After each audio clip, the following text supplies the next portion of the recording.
Հանրային ռադիոյի ուղիղ եթերում վերնատունն է, ես Նազելի Օհանյանն եմ, ողջույն սիրելի ռադիո լսողներ, Հանրային ռադիոյի կայքեջում ու նաև Facebook-յան հարթակում այս պահին մեզ դիտողներ։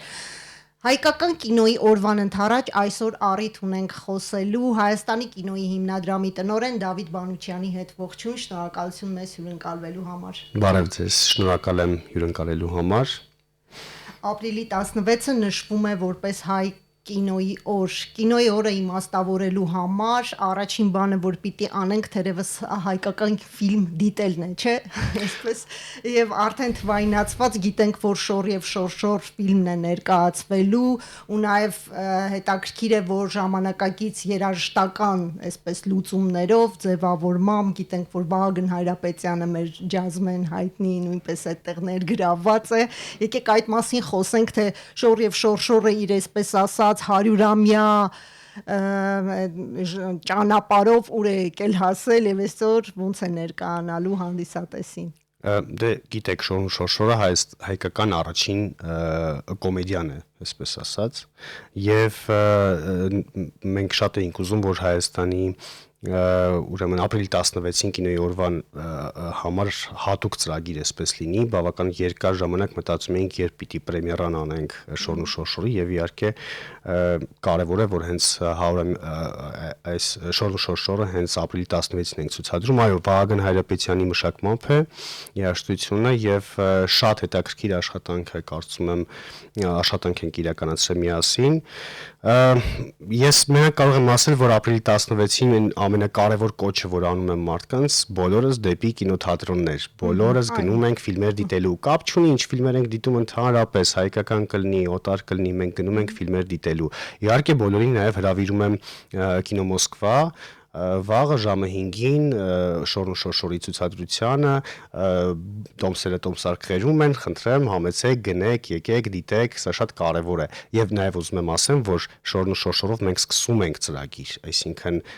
կինո Մոսկվայում ամեն ամսվա վերջին ուրբաթ օրը ըստ էության մենք ունենալու ենք հայկական կինոժառանգության ֆիլմերի ցուցադրություն, այնպես որ թվայնացված ֆիլմեր։ Այո, թվայնացված, ռեստավրացիա արված ֆիլմերի ցուցադրություններ, այնպես որ մարդկանց համար դրանք շատ են, եթե խոսենք այսպես թվայնացված ֆիլմերի մասին եւ նաեւ խոսենք, թե ինչ փուլում է գտնվում այդ ֆիլմերի։ Ես միշտ ասում եմ, որ քիչ են, ինչքան էլ որ լինեն, նույնիսկ եթե 100 ֆիլմ հիմա թվայնացված լիներ եւ ռեստավրացիա արված լիներ, մեկը քիչ է, որովհետեւ մեր կինոժառանգությունը բավականին մեծ է, մենք լավ կինոժառանգության պատմություն ունենք եւ այս մասով քիչ են, բայց այդ ֆիլմերը ցուցադրելու այս հնարավորությունը երկու իմաստ ունի։ Առաջին, որպեսզի սովորեցնենք մեր հանրությանը նաև հնարավորություն տանք հայկական կինոժառանգության հետ ծանոթանալու, մեծ էկրանին դիտելու հայկական մեր ֆիլմերը եւ երկրորդը իհարկե հաշվետու լինենք հասարակությանը ի վերջո թվայնացում եւ ռեստավրացիա ինչ է նշանակում եւ ինչ ենք արել եւ մարդիկ թող գան տեսնեն աշխատանքը կինոյի հիմնադրամի այս տարիների ընթացքում նաեւ կինոկենտրոնի աշխատանքը նախկինում, հա, այսպես։ Իսկ ինչպես է ընտրվում նախ եւ առաջ, թե ինչ թվայնացվել եւ ինչը թողնել ավելի հետագա ուշ ժամանակներում։ Սկզբունքները կարող են տարբեր լինել, մենք ունենք հանձնաժողով, մասնագիտացված հանձնաժողով, մարդիկ ովքեր հաշվի են առնում հոբելյանական ծրագրերը, հաշվի են առնում նաև ժապավենների վիճակը, ինչ վիճակում են գտնվում, որ ֆիլմերն են ավելի վատ վիճակում գտնվում եւ այլն եւ այլն, եւ հանձնաժողովի որոշմամբ է տեղի ունենում այս որոշումը հանձնաժողովին է իհարկե, բայց ուզում եմ ասել, որ շատ կարևոր է, որ մենք այս ծրագիրը անում ենք ամեն տարի եւ շարունակական է եւ կրթության, գիտության, մշակույթի եւ սպորտի նախարարությունը շատ մեծ նշանակություն է տալիս այս ծրագրին եւ միտումներ կան նաեւ մեծացնելու այս ծրագիրը եւ ավելի շատ ֆիլմեր թվայնացնելու այսպես ծրագրեր կան։ Շատ լավ, ես որքանով նկատեցի հիմնականում այն ֆիլմերն են թվայնացվել, որոնց օրինակ հեղինակները նշում են իրենց հոբելյանական տարին, հա, այդպես նկատի ունեմ Փարաջանով, Մալյան, հա, այդպես Մալյանինը կարծեմ թե անցած տարի թվայնացվեց։ Այո, Մալյանի ֆիլմերից թվայնացրեցինք, նաև անցած տարի Հարություն Խաչատրյանի ֆիլմերը թվայնացվեցին, եթե հիշողությունը հոբելյանական 70-ամյակներ պարոն Խաչատրյանի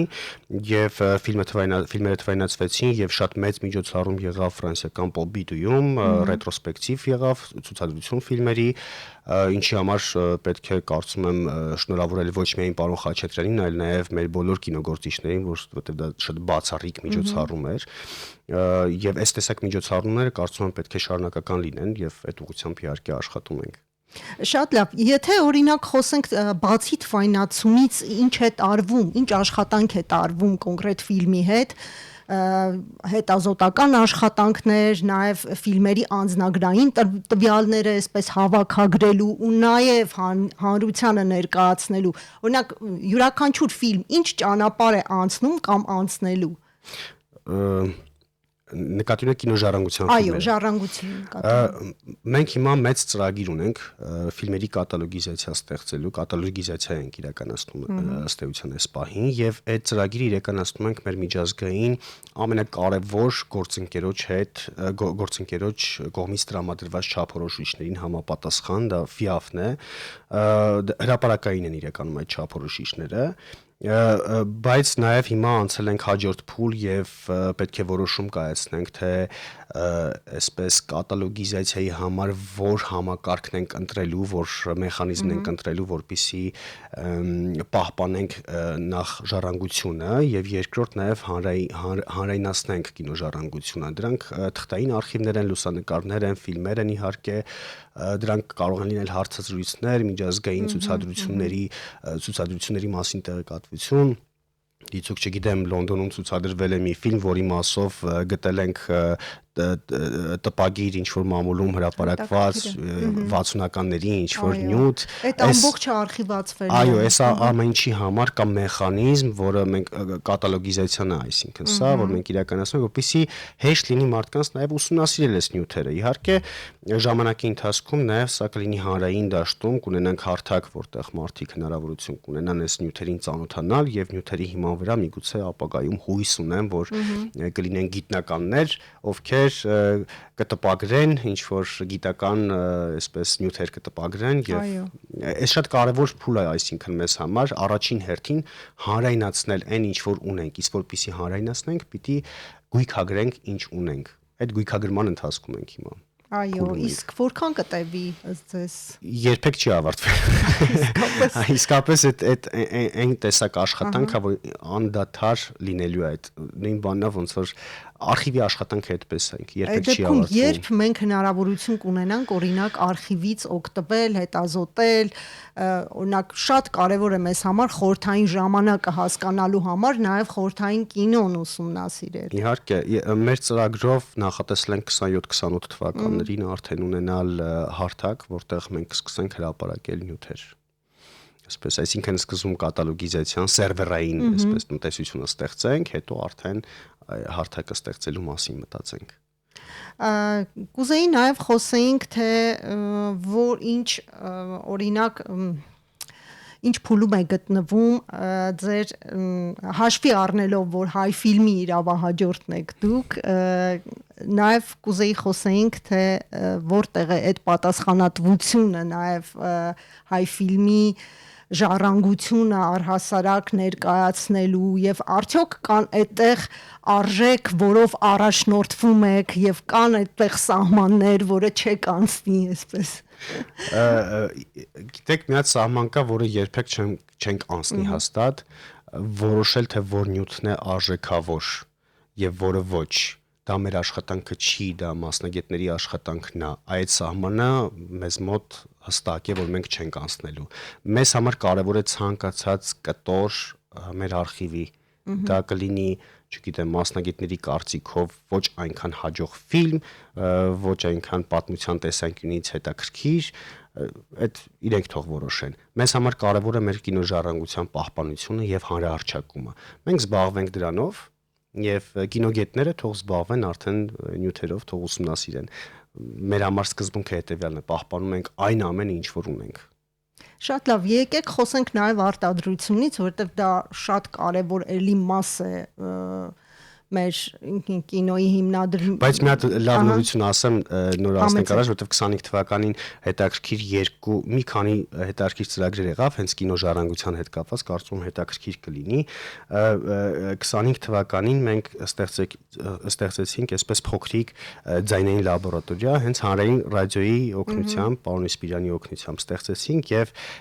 տարիներ շարունակ մենք չէինք կարողանում լսել մեր մագնիտային 8 մմ-անոց ժապավենները եւ հիմա հնարավորություն ունենք թվայնացնելու եւ դրանք էլ ենք կատալոգիզացիայի ենթարկում եւ հիմա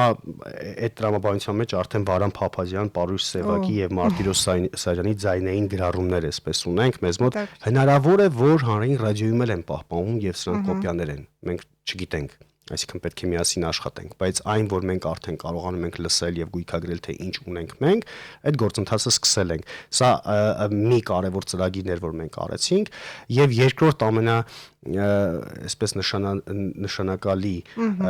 իրադարձությունը, որ տեղի ունեցավ, շատ կարևոր էր, դա Մոսկվայից Հայաստան վերադարձեցինք թվով մոտ 30 ֆիլմի ելանյութեր, ժապավեններ։ Դրանք մոտ 399 տուփ ժապավեններ են, մոտ 1.2 տոննա քաշով։ Ժամանակին այնտեղ էր տարվել, որպեսի մշակվեր, չգիտեմ, կոպիաներ դուրս բերեին, հա, եւ այնտեղ էր մնացել։ Խոսքը գնում է նեգատիվ ֆիլմերի մասին, իսկ նեգատիվները դրանք շատ կարեւոր են մեզ համար եւ այս ֆիլմերը, այս ժառանգությունը հետ բերվեցին Հայաստան։ Հիմա արդեն գույքագրված եւս մի քանի ֆիլմեր ունենք, որ դրսում են գտնվում եւ պետք է կամաց բերենք Հայաստան, Ամերիկայի Միացյալ Նահանգներում կան 4 ֆիլմի ժապավեններ կան, որոնք մտածում ենք, որ պիտի բերենք, բայց սա շատ կարեւոր է, որտեղ անկախությունից ի վեր նման քանակությամբ ֆիլմ երբեք չէր բերվել Հայաստան, սա այսպես հետաքրքիր կարծում եմ ինֆորմացիա է, որ մարդկանց կարող է հետաքրքիր լինել։ Շատ հետաքրքիր, այո։ Դե եկեք խոսենք համատեղ արտադրության մասին, որը իսկապես շատ կարևոր թեմա է, դա եւ շատ կարևոր է, թե օրինակ ինչ քայլեր է ձեռնարկվում Հայաստանը ավելի միջազգային կինոարտադրության համար ավելի գրավիչ դարձնելու եւ այլն այդ ուղղություններով։ Մենք կանի իհարկե փառատոնի մասնակցությունը յուրաքանչյուր տարի արդեն լինում է եւ շատ կարեւոր է այնտեղի կինոշուկայում ներկայացված լինելը նաեւ։ Իհարկե, մենք ամեն տարի 3 կինոփառատոնի առնվազն մասնակցում ենք, դա Բերլինի կինոշուկան է, Բերլինի ուրեմն ֆեստիվալի շրջանակում որ լինում է, Կանի շուկան է, կինոշուկան եւ Ֆրանսիի կինոշուկան, որը անիմացիոն ֆիլմերի համար է նախատեսված։ Այս տարի նույնպես այդ ծրագիրը շարունակվում է, մենք Կանն ենք գնալու, Բերլին արդեն գնացել ենք, Կանն ենք գնալու եւ Անսի ենք գնալու եւ այս տարի շատ կարևոր է, որ մենք արդեն Անսիում ունենք հաջողություն Ձմեռն անվերջ ֆիլմը Նատալիա Միրզոյանի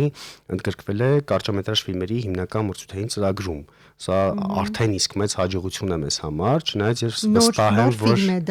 այո, նոր ֆիլմ է, կինոյի հիմնադրամի ֆինանսավորած եւ համատեղ արտադրություն է, միջազգային գործընկերների հետ համատեղ արտադրություն է եւ այս մասով պիտի ասեմ, որ շատ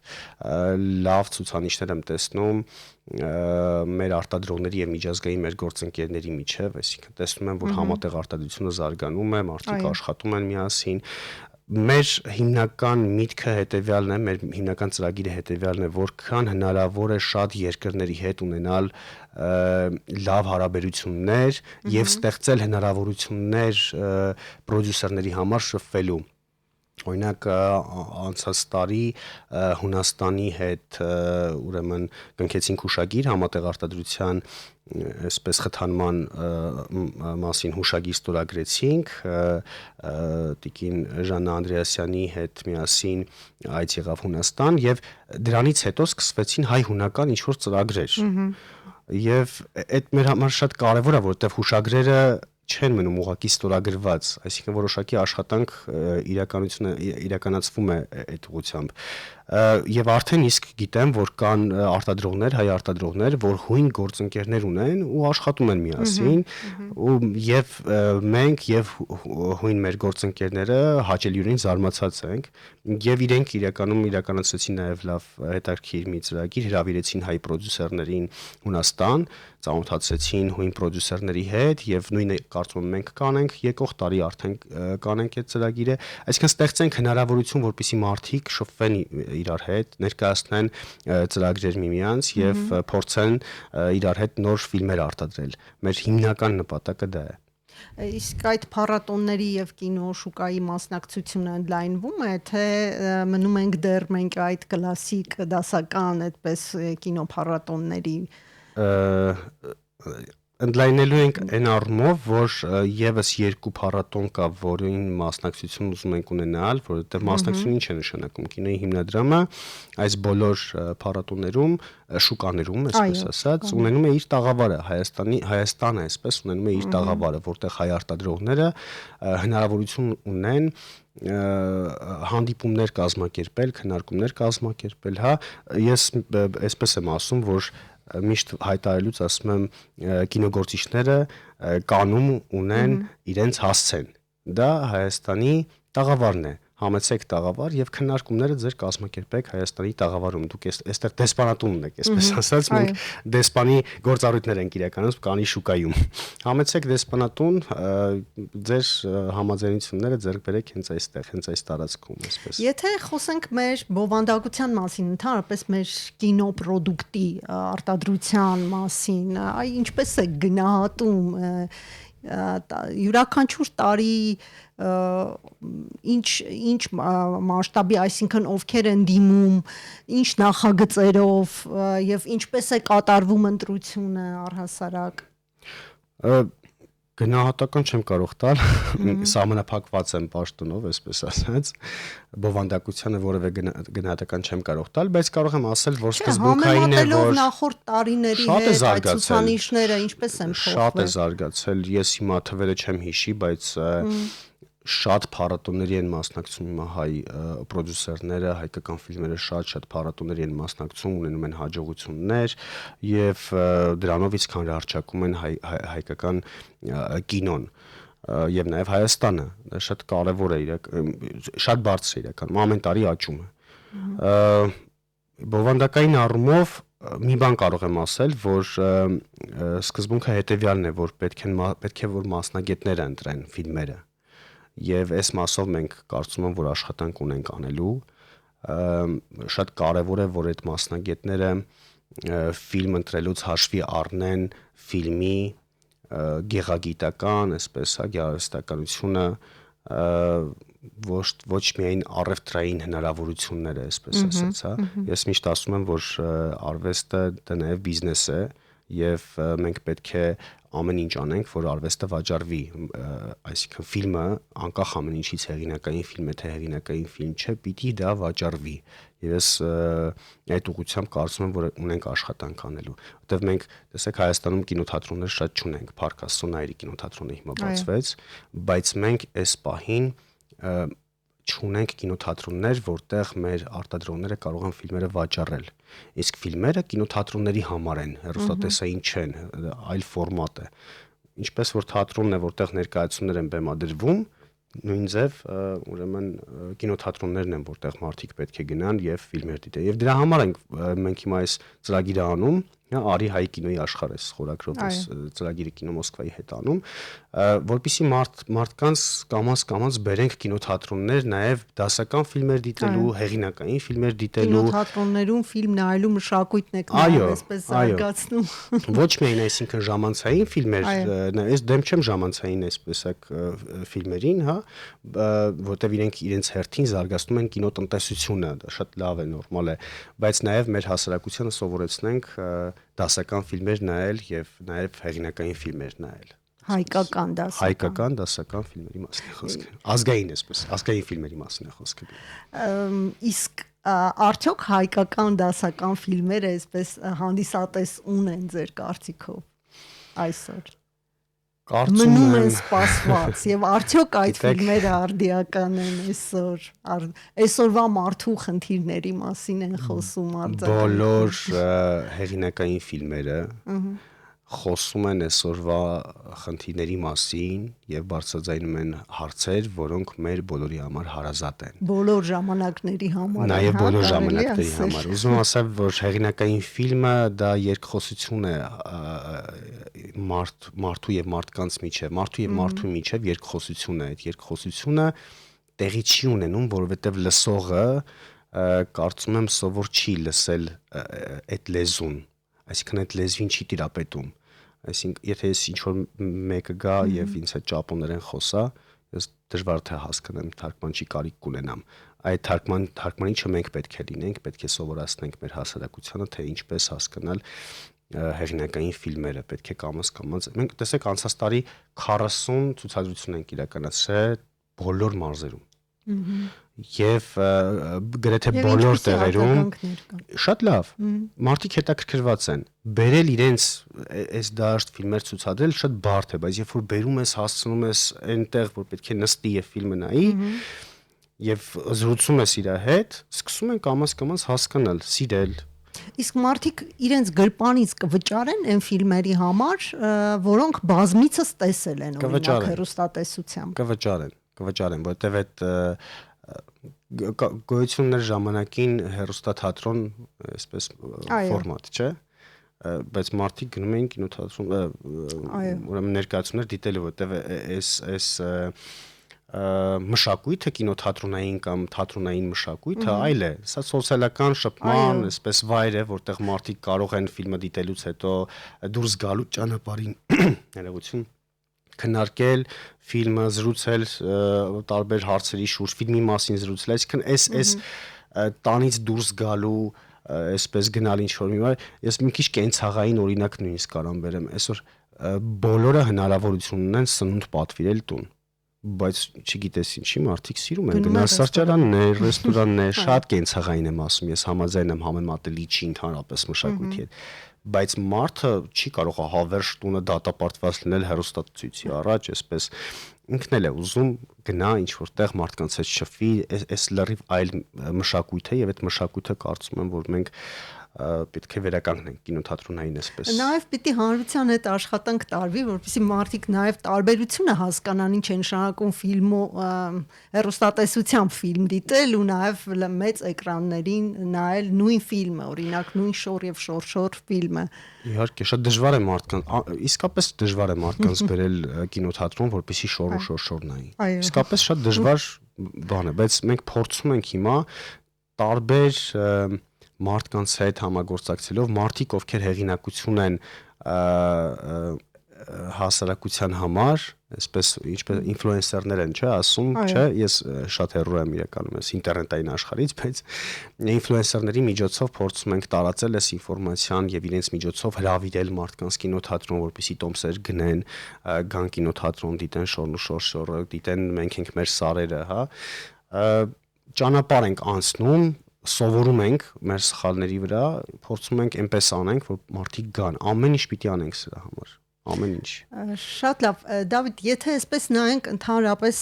հիմնադրամի գործառույթը, հիմնականում ժառանգությունը պահպանելը եւ նաև ֆիլմ արտադրանք տալն է, չէ, ստեղծելն է։ Եթե այս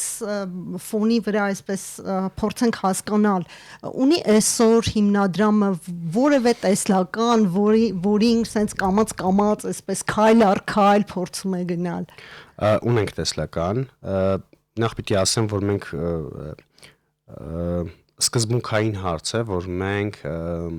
ստեղծագործական ազատության, այսպես սկզբունքների կրողն ենք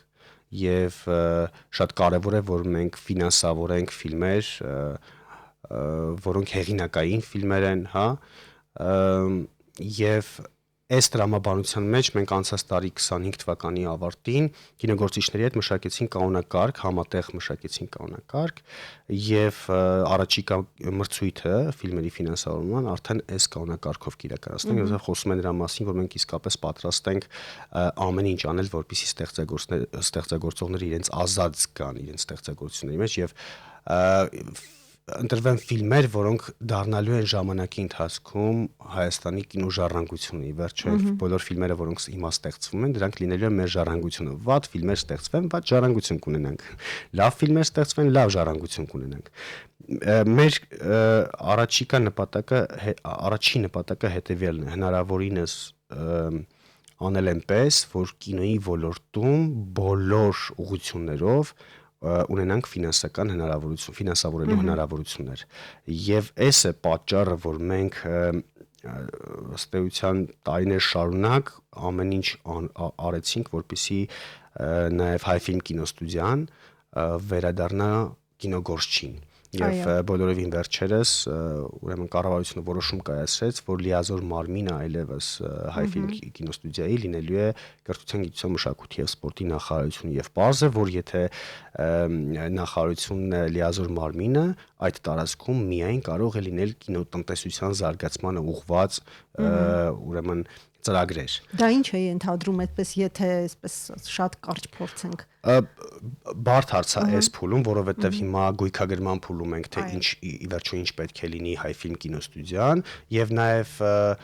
պիտի ասեմ, որ բավականին երկար քննարկումներ ենք ունենալու եւ կինոգործիչների հետ, որպեսզի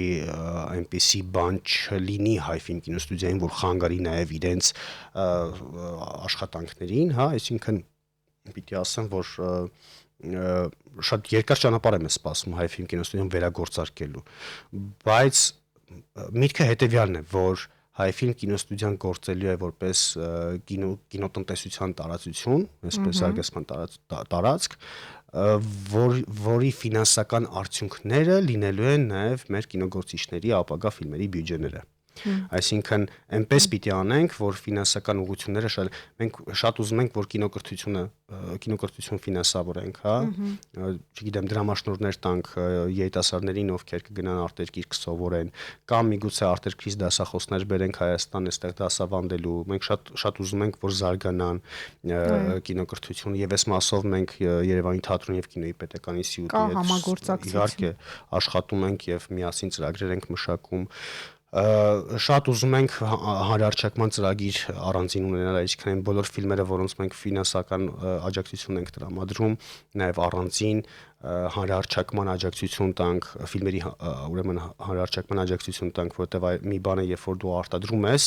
եւ այլ բան է, երբ որ դու վաճառում ես, որպեսզի վաճառես, քեզ պետք է հանրահռչակել այդ պրոդուկտը, որպեսզի վաճառվի, եւ այս մասով շատ այսպես երազանք է, որպեսզի ունենանք առանձին այսպես ծրագիր հանրահռչակման համար։ Ունենք ծրագրեր կինոժառանգության հետ կապված, որը կվախենամ հիմա ամբողջությամբ բացել այսպես ծրագիրը, բայց միտքը հետևյալն է, որ կինոժառանգությունը առանձին ինստիտուտ պետք է ձևավորվի, առանձին ինստիտուտ, առանձին մարմին պետք է դառնա, ունենա իր շենքը, շինությունը, պահպանության հնարավորությունները, այսպես այս ծրագիրը հիմա քննարկում ենք կառավարության հետ եւ Կրթության, գիտության, մշակույթի եւ սպորտի նախարարը այս ծրագրին շատ մեծ ուշադրությամբ այսպես հետևում է եւ հարցեր է տալիս, անկեղծ եմ ձեզ ասում, Տիկին Անդրեասյանը նույնիսկ հարցեր է տալիս մասնագիտական, որ ինձ զարմանում եմ, բայց ոնց կարա մեր նախարարը այսպես մանր իմանա ոլորտը, շատ կարևոր է, որ նաև մեր նախարարը իսկապես շատ մանրամասն ուսումնասիրում է այս ծրագրերը եւ դա նաև մեզ այսպես թափեցնում է, որպեսզի ծրագիրը մաքսիմալ լավ ծրագիր լինի եւ հուսամ, որ եկող տարի արդեն լավ նորություններով մի հատ այսպես էլի հարցազրույց կունենանք եւ կինոժողովության մասին խոսենք, բայց կան մեծ են ծրագրերը, իսկապես մեծ են եւ նաեւ ներդրումների մասնակի վերադարձի ծրագիրը։ Ես ինչ շատ եմ խոսում։ Այո։ Հիմա շատ եմ խոսում, բայց վաղուց չենք հանդիպել, շատ բան է եւ այո թեմաները։ Երեք ուրեմն առաջին անգամ ստորագրվեց ներդրումների մասնակի վերադարձի երկու պայմանագիր, այսինքն մենք արդեն միջազգային տերմինոլոգիայով եթե ասենք cash rebate ունի Հայաստանը։ Եվ դա ինչ է ընդհանրում։ Դա ինչ է նշանակում, որ բոլոր տնտեսվարողները, ովքեր կինոյի ոլորտում ներդրումներ կանեն, պետությունը ասում է, որ մինչև 40% մենք հետ կվերադարձնենք քո ներդրված գումարները։ Եվ այս մասով մեր միջազգային գործընկերները հիմա շատ հետաքրքրված են Հայաստանով։ Հետաքրքիր է։ Այդ մասին մենք թերևս մեկ այլ անգամ կխոսենք, մեր հաղորդումն արդեն ավարտվում է։ Ես սիրելի ռադիոլսողներ, ընդհանրապես հայ կինոյի օրը ենթադրում եմ, որ շատ ուշադիր լինել հայկական կինո արտադրության նկատմամբ, նայել հայկական ֆիլմեր, վերլուծել, քննարկել ժամանակը, նաև ինքներդ փորձել հասկանալ եւ այսպես ձեր մասը ունենալ այդ մշակույթի հանդեպ։ Սիրելի Դավիթ, եթե ավելացնելու որևէ բան ունեք, ավարտենք մեր զրույցը։ Միայն կուզեմ ավելացնել, որ իսկապես բաց մի թողեք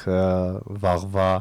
Կինո Մոսկվայի շորն ու շորշորի ցուցադրությունը իսկապես շատ հետաքրքիր է լինելու։ Բոլորին հրավիրում ենք, պետք է կրկնվեմ, այս տոմսարկղերում կան տոմսերը, խնդրեմ, եկեք, շատ ուրախ կլինենք։ Շնորհակալություն, սիրելի ռադիոլսողներ, իմ հյուրն այսօր Հայաստանի կինոյի հիմնադրամի տնօրեն Դավիթ Մանուչյանն էր, զրույցը վարեց Նազելի Օհանյանը, կհանդիպենք։